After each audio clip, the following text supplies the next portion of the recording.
সবচাইতে গরীব সাহাবী ছিলেন সাইয়েদনা বেলাল রাদিয়াল্লাহু তাআলা আনহু। নিজের লজ্জাস্থান ঢাকার কাপড়টা ছাড়া তার কাছে দ্বিতীয় কোনো কাপড় ছিল না। সকালে যদি খাবার পেত, দুপুরে খাবার ছিল না, দুপুরে পেলে রাতের জন্য ছিল না, আজকে খাবার থাকলে কালকে নেই। মদিনার সবচাইতে গরীব সাহাবী বেলাল রাদিয়াল্লাহু তাআলা আনহু, লজ্জাস্থান ঢাকার জন্য শুধু একটা জামা ছিল, গায়ে দেওয়ার মতো কোনো জামা নাই। এই সাহাবীর মতো গরীব কোন সাহাবী মদিনার জমিনে নাই। এই বেলাল রাদিয়াল্লাহু তাআলা আনহুকে বিশ্বনবী ডেকে বললেন, ইয়া বেলাল আনফিক ইয়া বেলাল লা তাখশা মিন যিল আরশি ইকলালা। ও বেলাল, আল্লাহর রাস্তায় দান করো, কারণ আমার আল্লাহর ধনভাণ্ডারের কমতি নাই। সাইয়েদনা বেলাল রাদিয়াল্লাহু তাআলা আনহু সবচেয়ে গরীব। শুনতেছেন? বুঝতেছেন? সবচেয়ে গরীব।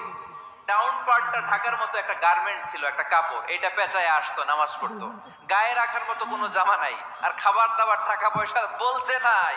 ওই সাহাবীরে বিষ্ণু ইসলাম বললেন, আনফিক বেলাল, বেলাল তুমিও দান করো, তুমিও দাও, দানের হাতকে প্রশস্ত করে দাও।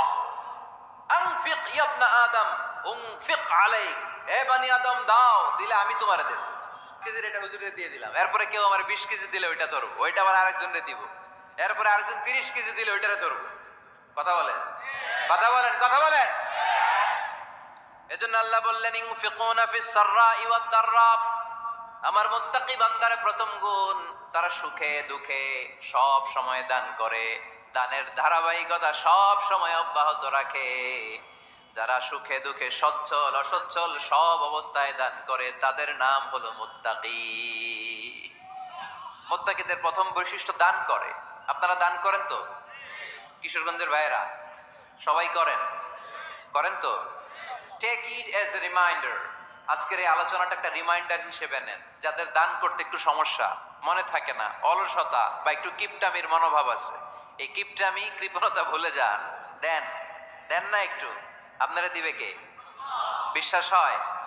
দিলে বাড়ে, দিলে না দিলে কমে, কারণ আপনি দিলে আপনারে দিবে কে?